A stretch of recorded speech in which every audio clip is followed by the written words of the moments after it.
Iraqi troops may have been killed in that battle. But my next guest says the fact that they're stepping up to the plate without coalition ground forces is a good sign, not a bad one. Let's ask Fox News military analyst, retired Major General Bob Scales. What do you mean, General? Well, what I mean, Neil, is that the fact that the Iraqi army would travel 80 miles south to Diwa and sort of poke a stick in the eye of the Mahdi army shows a growing level of confidence on the part of the Iraqi senior leadership that they can begin to take on the Shia militia, particularly the Mahdi army. And I think that shows a growing confidence on the part of these guys that perhaps they can at least diminish the political power of Sadr in the months to come. But when they lose a lot of their own men, does that confidence wane?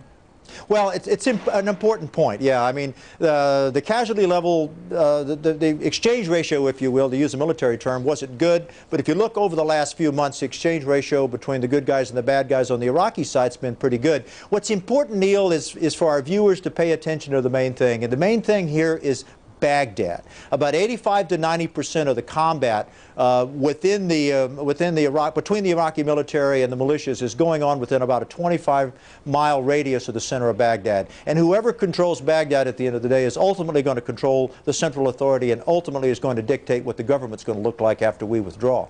General, you've got a good gut on all of this. Some of the twists and turns we've seen in Iraq, you've accurately predicted, sadly, I might point out. Let me ask you about this notion the president has advanced time and again.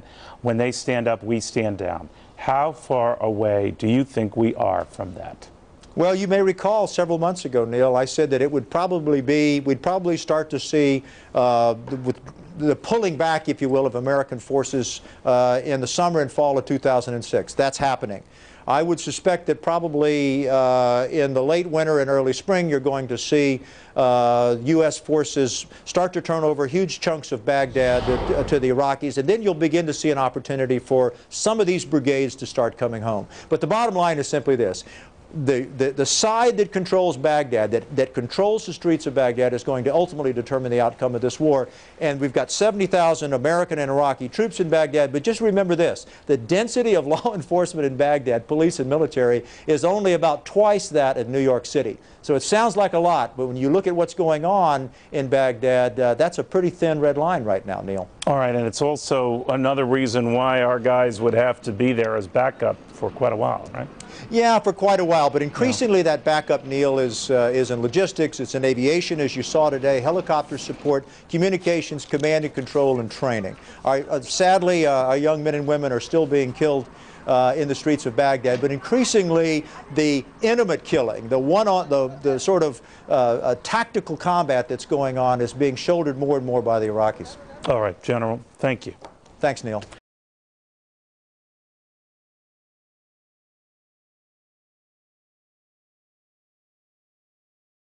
We've heard quite a bit over the last few months about soldiers and Marines under investigation and being charged for the deaths of Iraqi civilians.